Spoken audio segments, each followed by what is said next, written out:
we are, as usual, having fun. But welcome to CSINext May meeting. We've got a great panelist who's going to give us a brilliant presentation. This is Bryan Stanley. He's an architectural specialist for Technical Services Information Bureau, TSIB, otherwise known as Plaster Gurus, and past president of the Orange County CSI chapter. He's been a guest speaker on Plaster and EFIS issues in many states, in many different conferences, with an emphasis on energy codes, building science, and code compliance. Bryan has written a bunch of technical bulletins and articles, and been a frequent guest lecturer on Plaster and EFIS issues. So whenever you get ready, Bryan, we can start the presentation. And I do apologize for the inconvenience. Okay. Do you see at the bottom of your window a little green button that says share screen? Yes. Click share screen. And then it'll ask you which screen do you want to share, or do you want to share the application? And pick your PowerPoint. There you go. And you got it. So take it away, Mr. Bryan. Wow. This modern technology is so cool. I'm trying to figure out how to do blow it up for the. Let me try this again. Should be able to hit slideshow and do it through slideshow.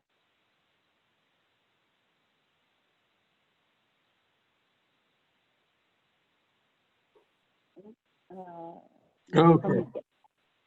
I think I got it. Can everybody see that? CSINext? Yes, and okay, yeah, go for it. Awesome. All right, thanks. If you have any questions during the presentation, do me a favor and type them into the chat, and we're going to try to save those to the end, just to make life simpler. So, but we will get your questions. So, Bryan, take it away. Yeah, and I'm quarantined, so I can do this all day long. So, no worries. Good afternoon to everyone. Thank you for giving me the time to hang out with you. For me, it's been 2 months of quarantining, so I'm a little bit stir crazy, and I haven't had a haircut in 3 months, and so it's getting a little bit raggedy. So I apologize for my appearance, but I do have a shirt on, collared shirt on. And so for that, we're going to move on. I like to call this comparing plaster assemblies. And what it means to me is we represent the drywall, lath, and plaster industry. So my sole goal in life is to basically promoting plaster assemblies that keeps plastering contractors throughout our region busy. And with that, I would just like to say there's basically, in a long story short, there's 3 common plaster assemblies systems out there. There is the conventional 3-code assembly, otherwise known as hard code, otherwise known as traditional 3-code. There is the 1-coat stucco assembly out there, 1-coat stucco system, which is a little bit mislabeled, but very popular in the Southwest when it comes to residential construction. And the third but last, and the resurging and often misguided EIFS, exterior insulation and finish systems. So I will touch base on all 3 of these assemblies. My name is Bryan Stanley, like Catherine mentioned. Catherine, thanks again for keeping me in mind. And with that, to be AIA accredited, we're going to give you our course objectives, which is basically talking about 3-coat plaster / stucco assemblies, the history, substrates, and different components. We're going to talk about 1-coat stucco systems, again, their history, substrates, and components. And lastly, EIFS, exterior insulation and finish systems. And is there controversy? Well, yeah, there is kind of a controversy. So we'll touch base. Bryan, you're breaking up. Bryan, you're breaking up a little bit. Yeah, can you maybe get closer to the speaker or the microphone. Okay. How's that, Kathy? Oh, it's still breaking up a bit. Uh-oh. Modern technology is at its finest. Any better? Yeah, I'm here.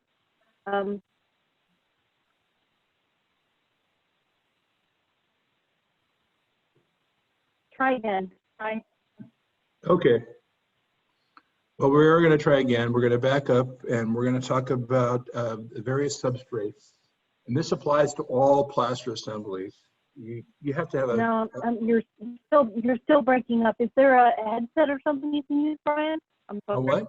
I apologize, everyone. A headset or something. You're breaking up badly. Oh dear.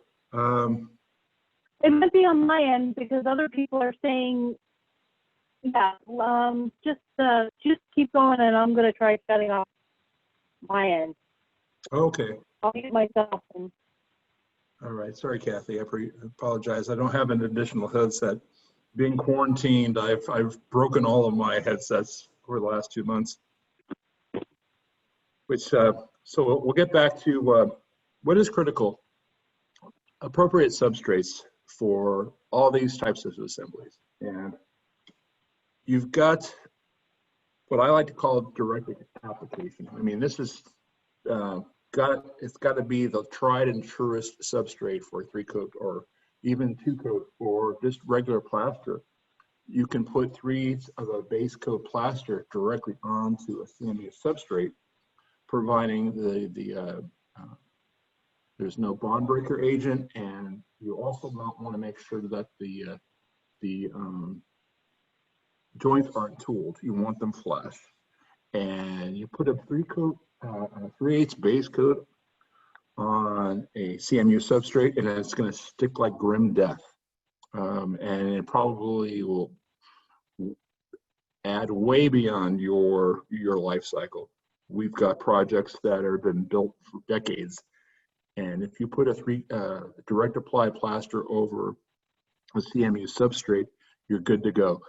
Code doesn't require a water resistant barrier. You can go directly over CMU substrate without a water resistant barrier or a drainage plane. That is the code. And if anybody tells you otherwise, they are not being honest with you. Like I said, hundreds of years. This is this is the mission in San Juan Capistrano that was plastered back in the 1600s. Believe it or not, there was plaster on the Great Pyramid. Didn't know that. This is a typical detail of going with plaster over a concrete wall. Now, it's not used very often. It's mostly because it's a decorative purpose, but you're only really going over a concrete wall with a bonding agent, providing the bonding agent because the CMU substrate is probably pretty smooth. And then all you're doing is putting a cement finish coat over it. Not very popular, but it is used. Perhaps the most used substrate when we talk about Portland cement, plaster, or stucco throughout the country is wood. I mean, granted, it's not the most ideal substrate for plaster, but it is the most common for various reasons, mostly for, financial reasons. The trick to make sure is this is per code, this is per the APA, this is also in the ASTM. If you're ever going to do a wood substrate, you must make sure that your perimeter joints are gapped 1/8 of an inch. That's with OSB or plywood, it doesn't matter, because what will happen is you start adding moisture when you're applying the base coat, you're going to get expansion of the of your wood substrates. So you want to make sure you have some relief. So this is crucial that you have an 1/8 inch gap anytime you're specifying plaster over a wood substrate. It's not the end of the world if you don't have a gap. You can always go back and stock cut it later. This gentleman here is applying all the proper OSHA rules when he's got his ladder stacked up against the wall, and he's stock cutting it. But secondly, what you want to make sure is your moisture content with both your framing and your wood, that you want that framing and wood to be a moisture content of below 19%. You don't want it to be too soaking because it's going to do some bad things to your plaster assembly later on in life. Very often in commercial construction, largely hospitals, etc., cold form still framing is the opportune framing substrate. Some things to consider is, in a perfect world, you want 16 gauge, but 18 gauge is just as well. You want your framing members to be 16 inches on center. If you're doing a ceiling, and we'll talk about this in a minute or two, believe it or not, you want to be your framing to be anywhere from 12 to 13 inches, 13.5 inches on center. And most crucial, and I always quantify this with spec writers, make sure you have it in your spec that your deflection criteria for plaster is L over 360. Any looser than that, you're going to have trouble. So L over 360 is important to know. Non-load bearing substrates, your tolerance should be 1/4 inch and 10 feet. With load bearing, it's actually 1/8 inch and 10 feet. I was going to talk about plaster ceilings. In a perfect world, this is nice because it's nice and cut up. This plastering, this architect always had issues with what we call re-entrant cracks, or he'd get a crack at the corner of his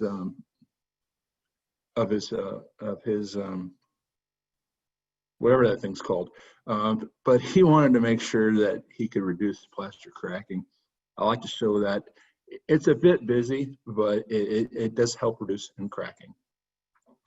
In a perfect world, back in the day, we always do a suspended ceiling. This was composed of iron, lath, and tie wire. Basically, you had a, iron,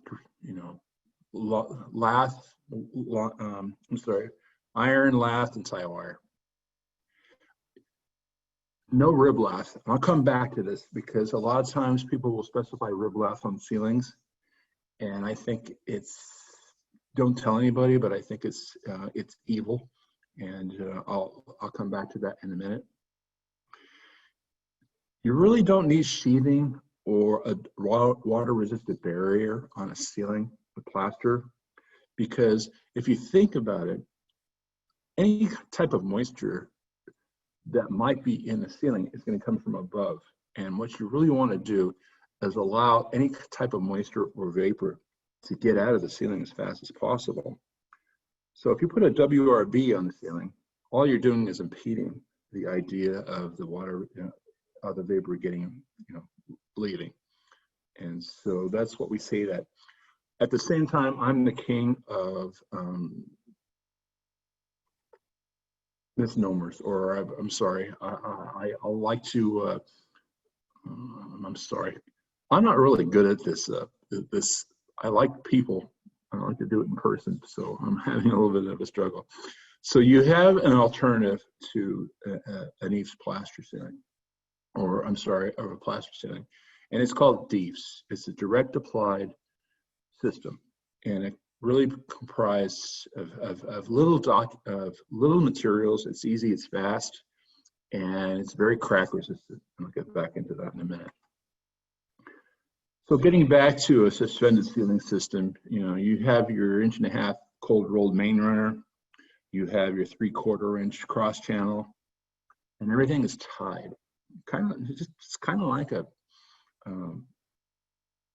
acoustical ceiling or a drywall ceiling, and it's loose. And the whole idea here is that you're trying to prevent any kind of movement from above to be transferred to the suspended ceiling. And that's not always the easiest thing to do in the world, especially when you're living in California and you've got all of these rules when it comes to earthquake issues. And so, like I said, it's in a perfect world. You got your 1.5 inch mains, you've got your 3/4 inch cross channel, and it's everything is tied. Here's an example of a failed building or of a failed ceiling where they did put they put drywall and they put a WRB up, and there was a leak, and all of a sudden heck broke loose because the bulk water and the vapor couldn't get out fast enough. Here's another issue when you're dealing with ceilings that aren't properly specified, for lack of a better term. And you see this drywall suspended cold roll channel. I'm sorry, that's not the cold roll channel. That is a, see, this is why I like to have an audience, so people could correct me when I'm trying to tell you what this is and I can't tell you what it is. A hat channel. Thank you, Kathy. So you got a hat channel here, and they meant well, but what it really did was it became a reservoir. So if you look at the detail here, if you have any bulk water or vapor, where do you think the bulk water or vapor is going to collect? It's going to collect at the bottom of the hat channel, right where the screw popped up and really corroded the galvanization right there.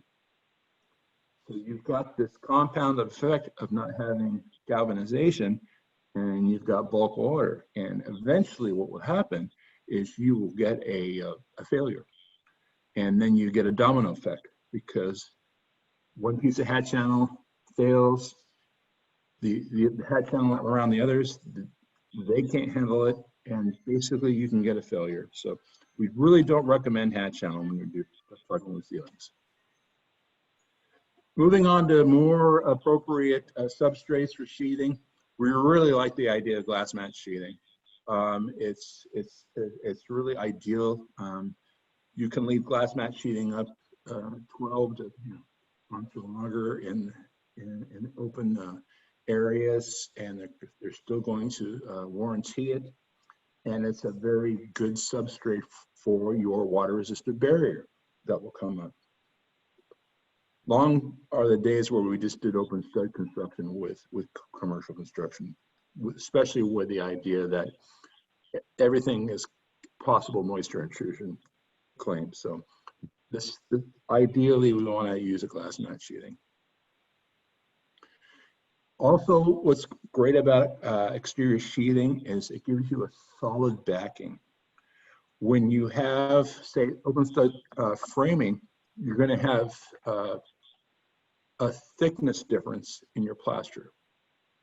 Anytime you have thickness differences, you can have plaster cracking issues at your stud. When you use the sheathing, you're going to get a more even substrate for your plaster, and that will probably reduce the chance of cracking. Also, you might see this, a lot of open stud framing. We see this sometimes, I see it around Orange County, California all the time, where they'll do plastering and they'll do open stud framing. And then about a year or two later, all of a sudden you can see the telegraphing of the studs. Not really the most appealing aesthetic requirement for your construction. And so this is even more of a reason why when you're dealing with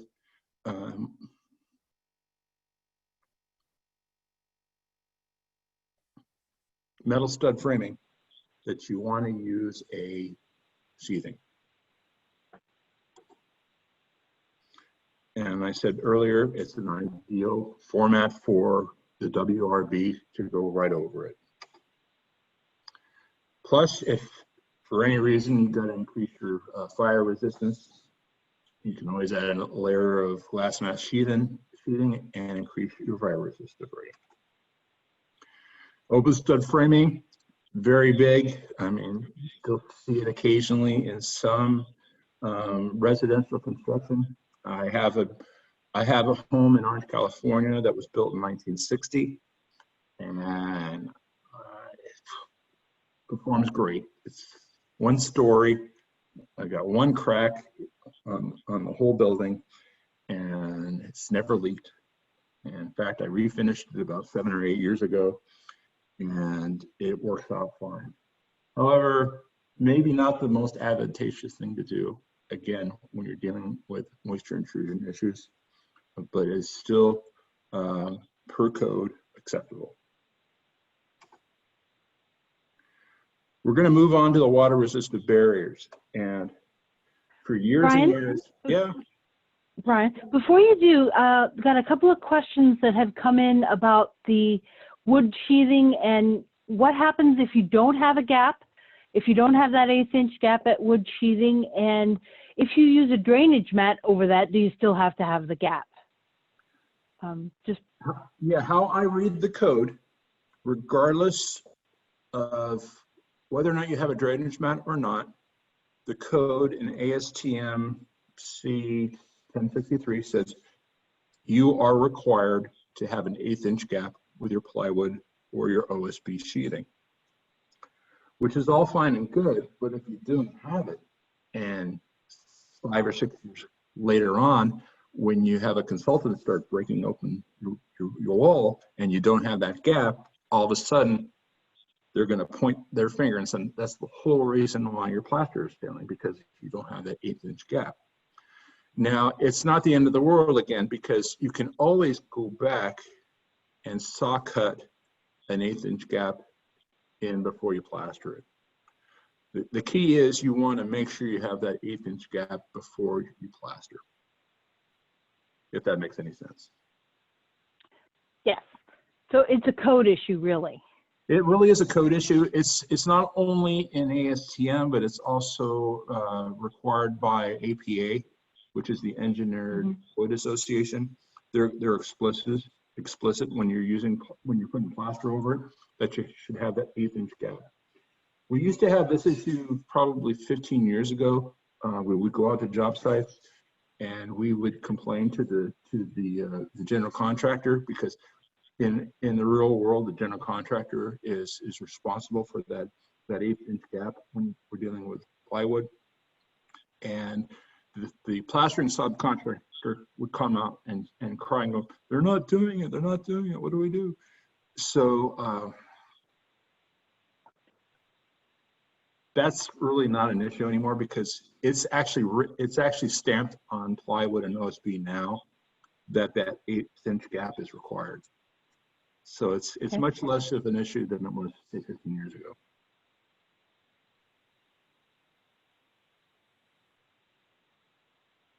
Okay. I have one quick question about skim coating over concrete. Would you infill the voids in the wall before bonding and after bonding and before you apply the skim coat? What depth of a void is acceptable for that skim coat to go over? I think I'm understanding what you're asking. You want to try to keep it as minimal as possible, because anytime you start dealing with thickness changes, you have the possibility of aesthetic cracking there.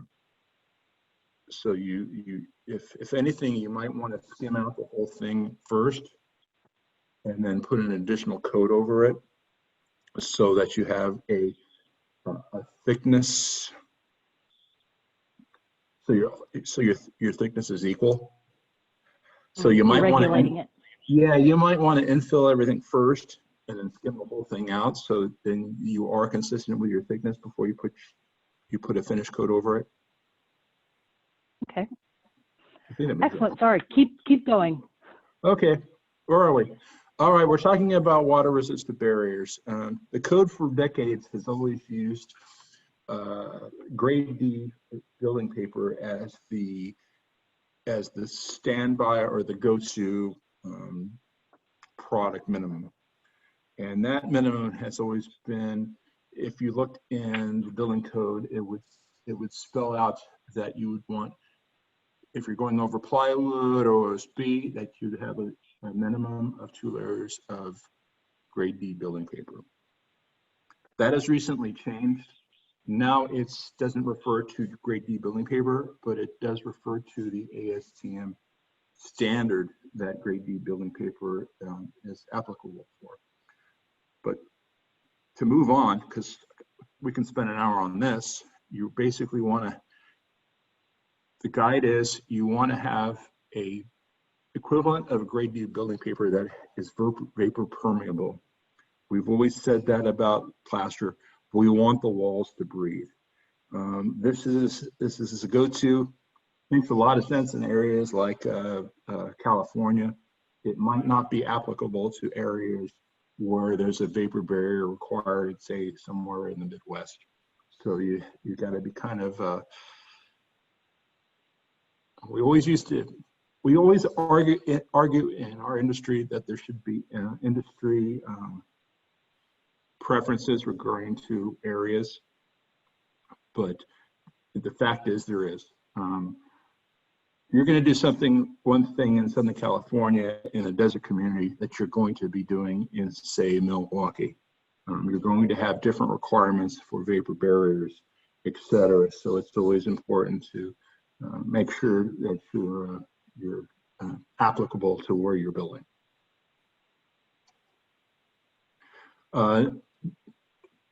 An offshoot of grade D building papers are your polymeric sheet goods.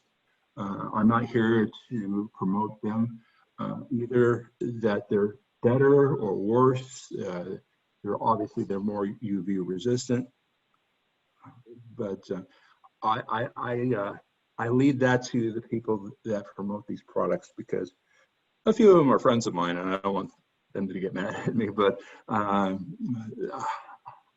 don't know, 2 layers of grade D building paper, we've got decades and decades and decades of proof that they work.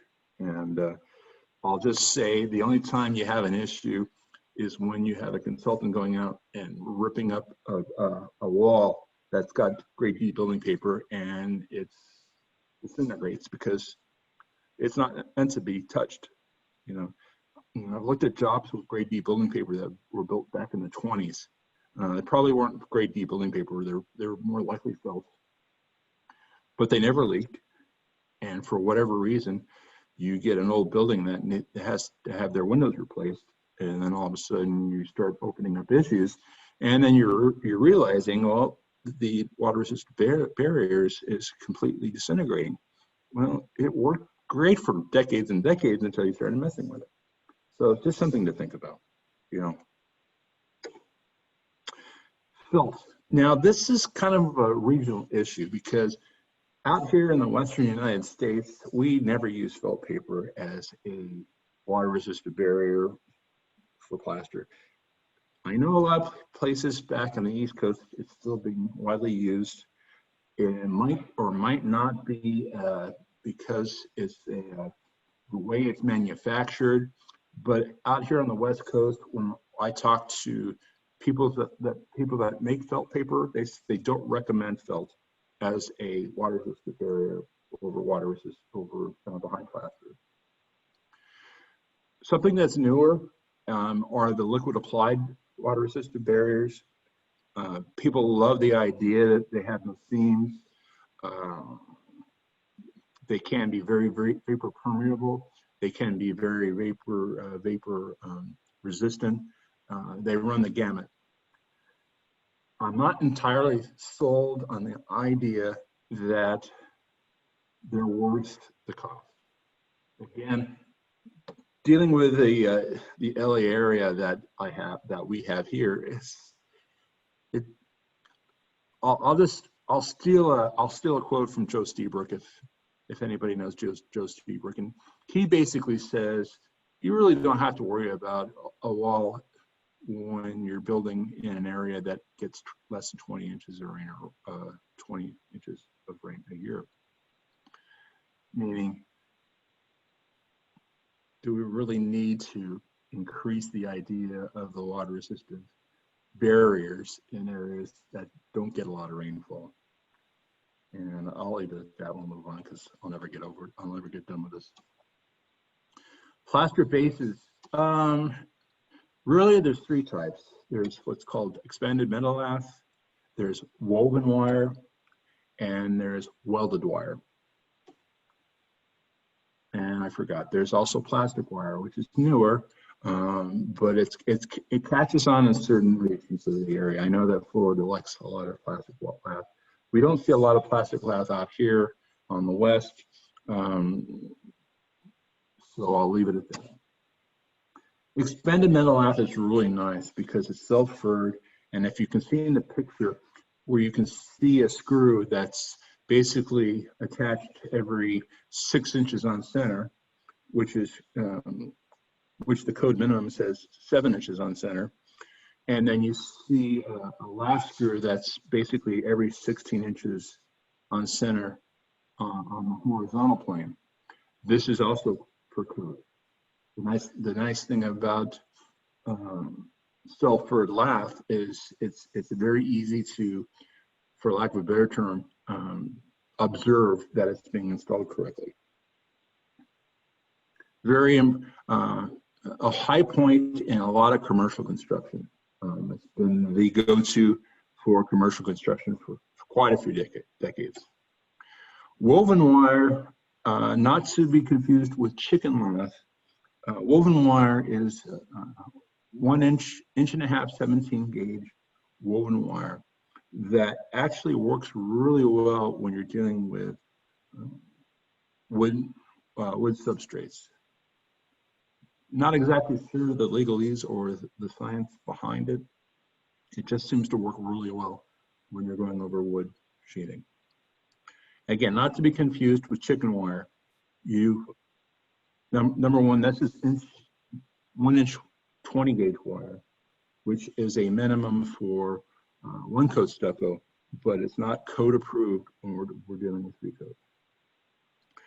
Third and lastly is welded wire, and this specific product I'm showing you here right now is a proprietary woven wire, and it's really catching on out here on the left coast. And because it has the qualities of expanded metal lath and the qualities of woven wire, and you seem to get a lot better key with your scratch coat because the openness, and you still have that furring mechanism. Plastic lath out here is a relatively new item out here. We don't have a lot of experience with it out here on the left coast. I know it's popular in some regions. I just put it up because I don't want to say that we're being negative against the product, only because we don't know a lot about it. Paperback lath was really popular when you're doing with open stud framing. Basically, it's the wire or the lath, and the water resistant barrier is basically glued onto the wire or the lath.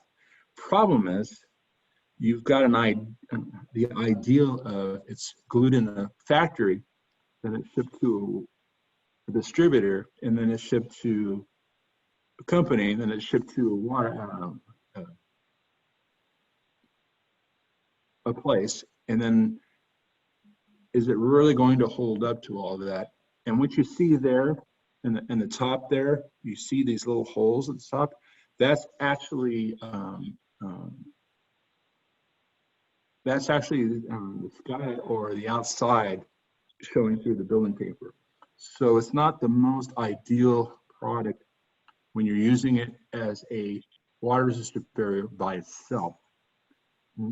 Perfectly fine if you've got an additional water-resistant barrier included, but we really don't recommend you using paper backlath by itself. I talked about riblast earlier.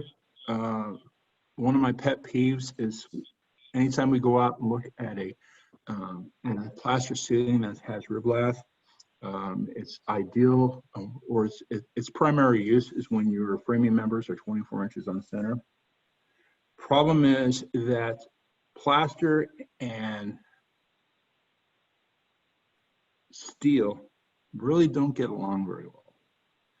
So you might get adhesion, but you're not going to get a long-lasting adhesion at the rib because you've got that galvanized process there.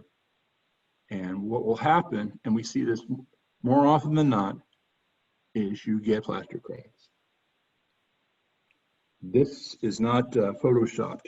This was actually a school district maintenance guy who decided to fix the plaster ceilings, and fixing the cracks made it more obtrusive than if he had just left it alone. So a two-sided comment on this is try not to use riblast, and number two, always have a plastering contractor. If you're going to fix cracks, have the plastering contractor do it, because a maintenance guy is not going to do the trick. Just saying. Flashing and ceilings, you've got basically these different items here. You've got what's called a back-to-back casing bead. On the top right, you have what's called the control joint. The bottom left, you see what's called an expansion joint. For some reason, I have a vent screed in there. I don't know why I did that. But the case in point always is, you can always use an expansion joint in place of a control joint, but you can't do the other way around. That's kind of important. The main thing to remember with a control joint is its basic function is to provide a screed point for your plaster, to provide the plaster panel that minimum should always be about 144 square feet or 12 by 12. And this reduces the idea or the function of shrinkage cracking. Whereas an expansion joint is going to be primarily installed where a structural engineer is going to tell you this area of the wall is going to move a lot more than the other areas. So you need to have an expansion joint there. Very quick, could spend another hour on that, but moving on. You can see we just don't plaster up to a big pipe anymore. We'll put a basically a diameter of 3 inches or more of a pipe penetration, and we're going to put a back around caulk around that to avoid moisture intrusion. There's your standard detail for 3-coat plaster / stucco. Scratch and brown, it's not rocket science. It's cement, it's lime, it's sand, and it's water. You put the scratch coat on, goes on a minimum of 1/3 of an inch, and hence the name of a scratch coat, because you're going to scratch what's called a scarifier or a scratching tool. And this causes a mechanical bond when you put the ensuing brown coat on the wall. It's installed basically 48 hours. It's moist cured for 48 hours, hydration, and it's not all water. You're just keeping it wet. There also is a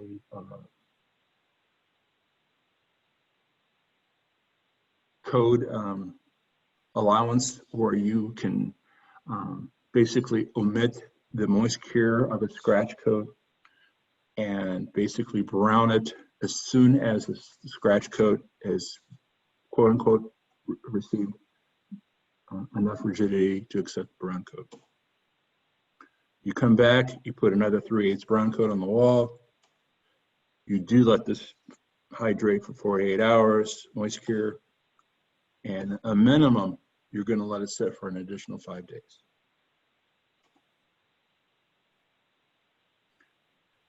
Factory blended base coats have very much caught on these days.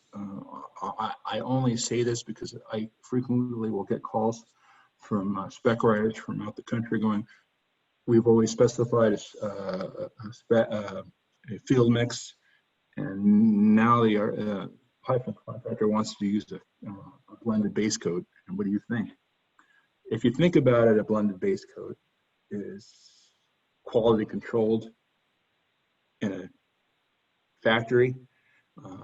Very often the sand's already figured in, so all they have to do is install the water, add the water, and it's much more quality controlled.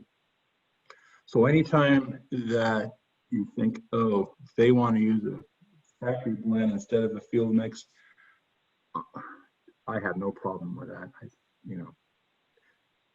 If anything, I would always recommend that the plastering contractor can submit that they've had a good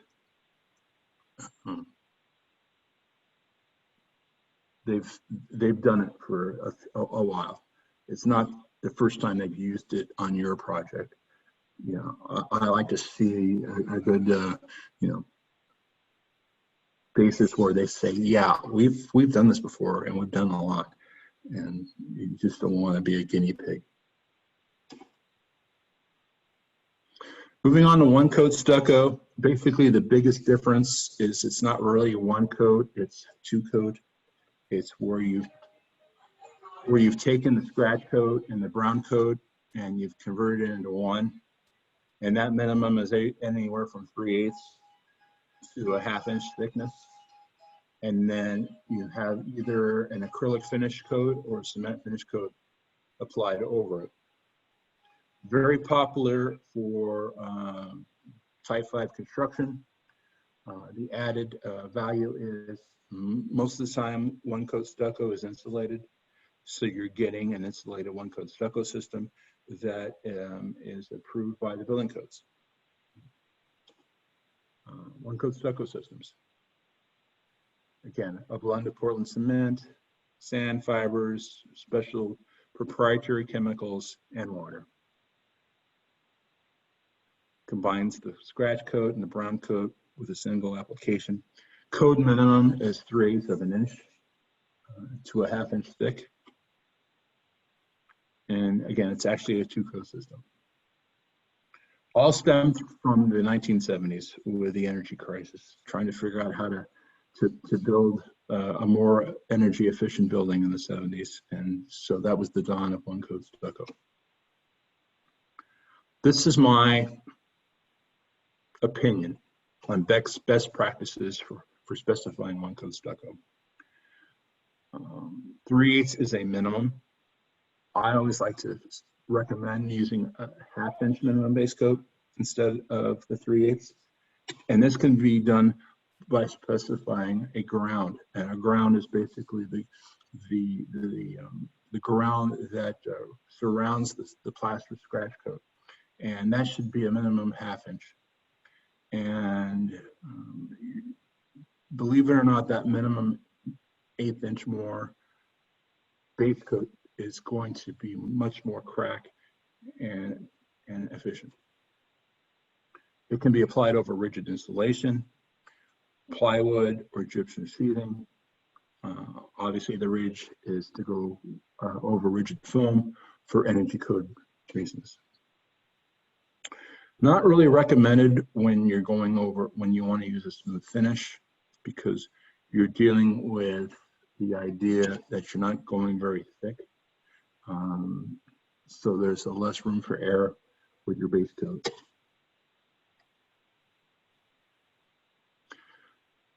Nice thing is you put the base coat on the wall, you come back next day and you finish it, and then you're done.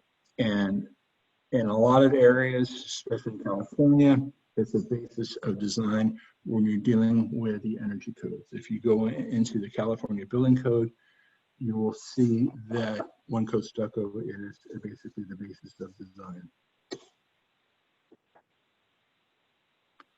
However, doesn't have as much tensile strength as 3-coat and less room for error because you're putting it on thinner. So you got to be a lot more precise if you want it straight. We're going to move on to our third and final assembly. This is EIFS. This is Installation Finish Systems. And personally, my favorite system, because I actually learned how to spell EIFS before I learned how to spell stucco back in the 80s. Consisting of a continuous installation, a base coat, a mask, and a finish. It's not really rocket science. Acceptable substrates are wood sheathing, exterior chip sheathing, or mass wall. But you do need to have have to have a sheathing. You can't go over open stud framing with it. You've got optional water resistant barriers, added drainage planes, basically the belt and suspenders now with EIFS.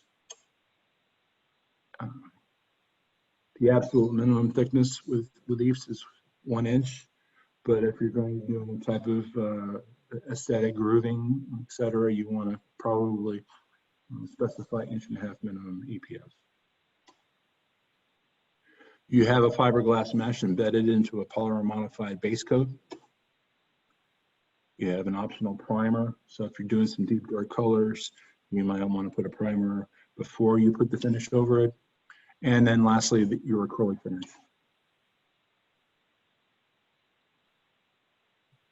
I always like that boot. I think that's up in Seattle. I'm not sure. So you have expanded polystyrene, which is perhaps the most popular continuous installation.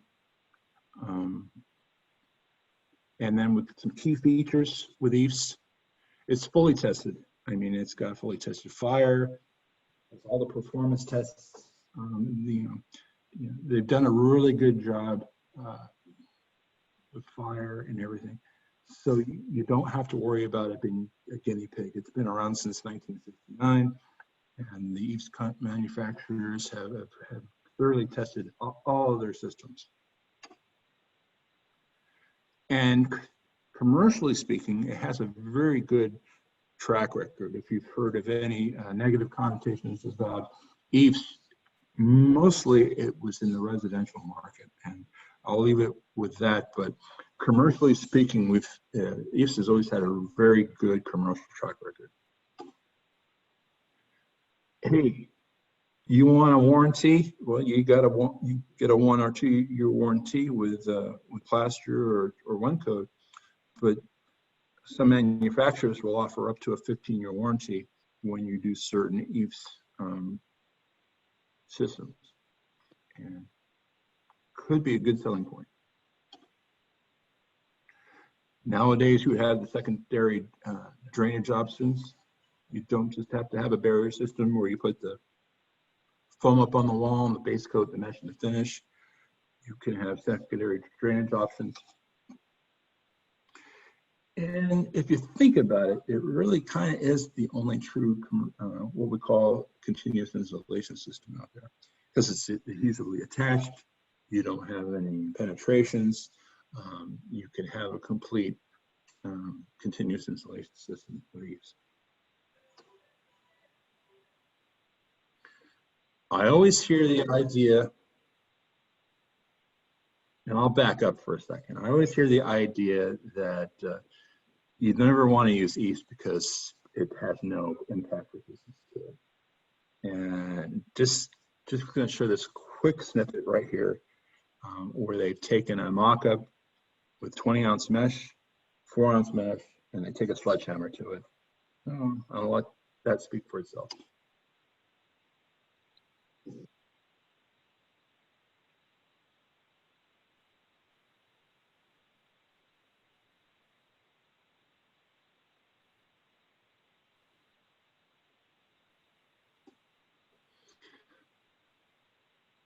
So you can make EIFS pretty strong. Now, finish options with all three assemblies. If you're doing 3 coat or 1 coat, you have the option of going with cement stucco. If you're doing eaves, you're limited to doing just acrylic finishes. If you go to the TSIB website, which is www.tsib.org, and you can basically download this little brochure that gives you all the aesthetic options when you're talking about finish with cement stucco or acrylic finishes. And everything on there is a free download. I'm not going to touch base with this much more because I'm pretty sure I'm out of time, but we do have a technical bulletin on there that will give you your options when it comes to meeting the energy codes. And I welcome anybody to email me and let me know what you're looking for. It's bryan@tsib.org, and I can assist you in the correct direction on some basics.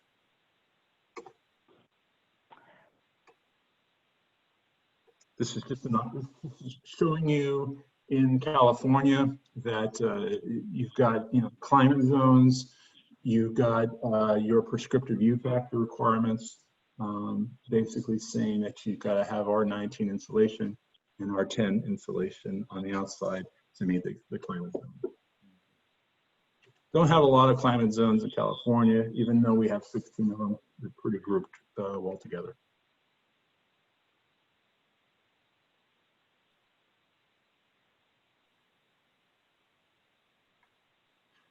Here's our website, tsib.org.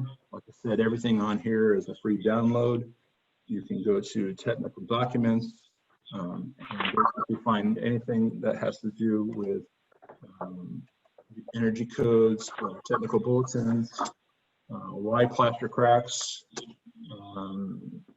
Here is an example of some of our technical bulletins. We are a nonprofit, so we're not asking for money.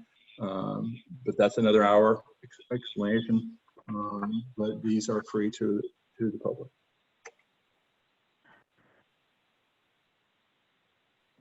Here's one specifically on the energy codes.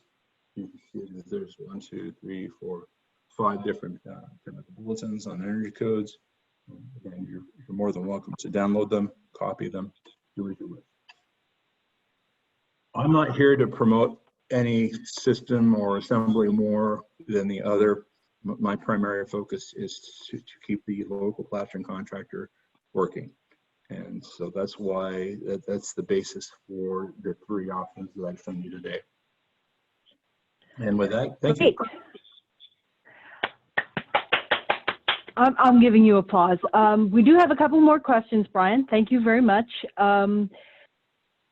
Talking about in California with open stud framing, are you putting the stucco on a mesh it's just directly attached to studs? Is there any kind of water penetration or air penetration with this kind of system? I know it's the very old-fashioned system. Back in the day, what they used to do is they would use a product called line wire. And that line wire would be probably strung out every 6 to 7 inches on center and would act as basically your plaster base. And then the water-resistant barrier would be glued or attached to the studs. And then you would come back and put your lath or your wire over that, and then your scratch, brown, and finish coat. A very economical system. Like I said, I have a house that's older than I am, and that's, 1-story building. It works perfectly well. Whether or not it's going to work well in Seattle, Washington, that's a different story. Okay. Another question, I got a question about paperback glass. They're saying if you don't use paperback glass by itself, should you use it over sheathing? Will it still get you the same? Will that help with some of the problems inherent in paperback glass? You know what? My personal opinion is I would never use paperback glass by itself. If you're doing wood sheeting, for instance, you're required to do 2 layers anyway. So you could do a layer of grade D building paper over the wood sheeting, and then come back with a paperback glass. And more than likely, that's going to work. If you're going over, say, dense glass, I'd still do that. You know, grade D building paper is relatively very inexpensive anyway, and it's just an added insurance policy. Okay. So I got a couple of people asking for copies of your slide deck. Is it possible that you're willing to share with our viewers? Yeah, this one I can share. I don't have any copyright problems with this one. So yeah, I could do that. Okay. I will get a hold of Bryan's deck then, and I will make sure it gets posted to the CSINext website. So anybody who's interested, I saw a couple of you asking about it, will be able to get it off the CSINext website. We have an area for past presentations. And I'm trying to see if there are any other questions real quick.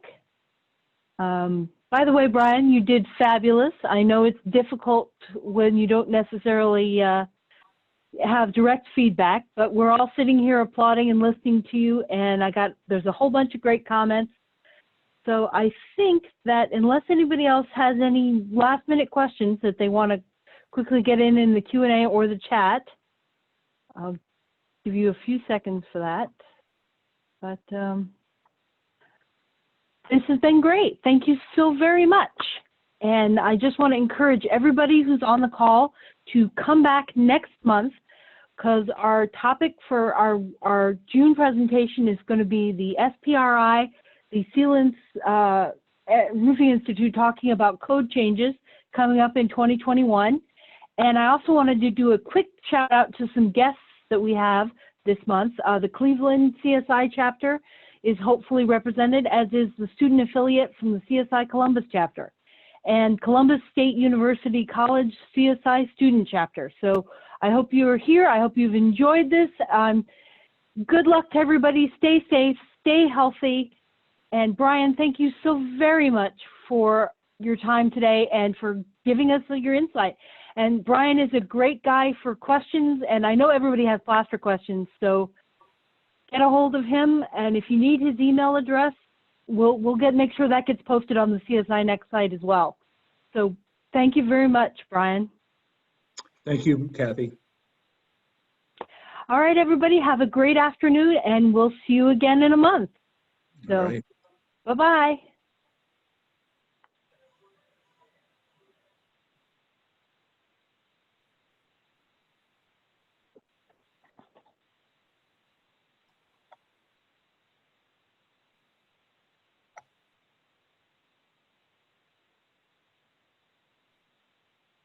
All righty. Thank you, Bryan. And yeah, I'll reach out to you to get that stuff so we can post it on the website. Sounds good. I'm not going anywhere. All right. Okay. Well, neither are the rest of us. So have a great afternoon, and I will talk to you later. All right, Kathy. Take care. Okay. Bye-bye. Bye-bye.